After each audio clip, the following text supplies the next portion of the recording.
চ্যাম্পিয়নের লড়াইয়ের টিকে যাবে। একটি গোল ভরসা করা যায় না। কামব্যাক করার সুযোগ রয়েছে আলী ফুটবল একাডেমি বানিয়াচংয়ে এবং গোলের সংখ্যা বাড়ানোর সুযোগ রয়েছে মিলন ফুটবল একাডেমি কাকাইচর।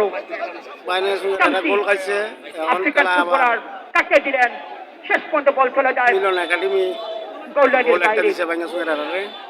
যারাই চ্যাম্পিয়ন হবে তারা পাবে একটি মোটরসাইকেল নতুন, রানার সেন্টার পাবে একটি ফ্রিজ নতুন, ম্যান অফ দ্য ম্যাচ পুরস্কার রয়েছে। কাকাইচর গ্রাম পঞ্চায়েত কর্তৃক আয়োজিত এই বৃহত্তম ফুটবল টুর্নামেন্টে আমি আলী হোসেন রানা আপনাদের সাথে রয়েছি। এর আগে দুটি ফাইনাল ম্যাচে এসেছিলাম। আমি অসংখ্য ধন্যবাদ জানাচ্ছি এখানে জজভাই এবং আরো যারা রয়েছে আমাদের সমাজের সভাপতি, সাধারণ সম্পাদক এবং উজ্জ্বল ফুটবল একাডেমির উজ্জ্বল, তাকে ধন্যবাদ জানাচ্ছি এবং এখানে আলী ফুটবল আলী তাকে ধন্যবাদ জানাচ্ছি এবং মিলন ফুটবল একাডেমির মিলন আহমেদ প্রিয় প্রবাসী, তারা ভালো টিম গঠন করছে ফুটবল টুর্নামেন্টের সৌন্দর্যের জন্য। জিতিয়া খেলা চলছে, একটি হাই ভোল্টেজ ম্যাচ, কোনা কিক পেয়েছে আলী ফুটবল একাডেমি বানিয়াচং। হারলেই হবিগঞ্জ, জিতলেই হবিগঞ্জ, দুটি দল কিন্তু হবিগঞ্জ জেলার এবং শ্রেষ্ঠত্বের মুকুট কে হবে চ্যাম্পিয়ন, আজমিরিগঞ্জ উপজেলা না বানিয়াচং উপজেলা, আজমিরিগঞ্জের কাকাইচর মিলন ফুটবল একাডেমি না বানিয়াচং উপজেলার ঐতিহ্যবাহী আলী ফুটবল একাডেমি। দল কাকাইচর মিলন ফুটবল একাডেমি ম্যাচটা পরিবেশন বাঁশি বাজান আব্দুর রহমান, যার চোখ ফাঁকি দেওয়া সম্ভব নয়। যেটা আমরা লক্ষ্য করলাম যে ফাইনালের মতো ফাইনাল, প্রিয় দর্শক, এই জমজমাট ফাইনাল ম্যাচ সরাসরি সম্প্রচার করছে এসআরআই টিভি।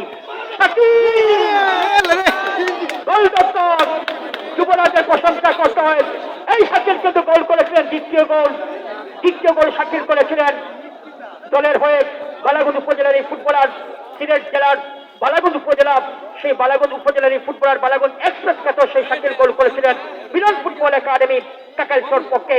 তার দেওয়া গোলে এবং দুটি গোল হয়েছে, সেই এক গোলে কিন্তু এগিয়ে রয়েছে আলী ফুটবল একাডেমির বিপক্ষে মিলন ফুটবল একাডেমি। কামব্যাক করার সুযোগ রয়েছে আলী ফুটবল একাডেমির।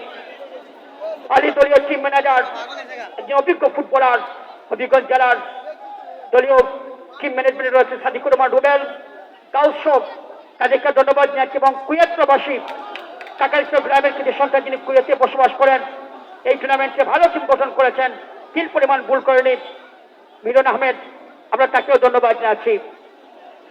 বক্কর উসমান শট নিয়েছেন, শেষ পর্যন্ত বল চলে যায় সাইডলাইনের বাইরে, থ্রোয়িং লাভ করেছে আলী ফুটবল একাডেমি বানিয়াচং উপজেলা।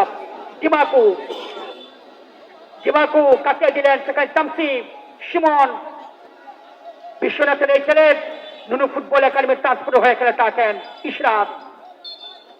গোলরক্ষক হিলাল, সিলেট জেলার জনপ্রিয় গোলরক্ষক মিলন ফুটবল একাডেমির প্রয়োজনে খেলে যাচ্ছেন।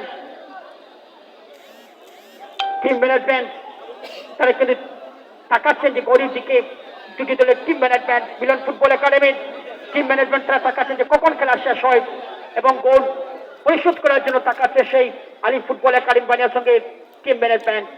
শাকিল বালাগঞ্জ এক্সপ্রেস শট নিয়েছেন, গোলরক্ষক যুবরাজ তাকে দিলেন, দেখে নিচ্ছেন মৌলভীবাজারের আশাই সোহাগ ফুটবল একাডেমির গোলরক্ষক গুনই মাঠে বাহুবল উপজেলা ফুটবল একাদশের পক্ষে চ্যাম্পিয়ন হয়েছিল সেই দলটি। বিবাদ হতে পারে, উসমান গোলটিকে ক্লিয়ার করেছেন, চমৎকার শুটিং এসেছিল আলী ফুটবল একাডেমির, শেষ পর্যন্ত কর্নার বিনিময় রক্ষা উসমান অফিক দলের পক্ষে গোল করেছিলেন উসমান এবং অফিক দলীয় ক্যাপ্টেন। সেখানে কিন্তু সিমন থেকে জিমাকু তাকে দিবেন, জিমাকু ব্যাক পাস করেছে চামসি, সেন্টার সজল, বিপ্লব, বেঞ্জামা, ম্যাচে বাসি। এটি জমজমাট ম্যাচ। চামসি বলছে যে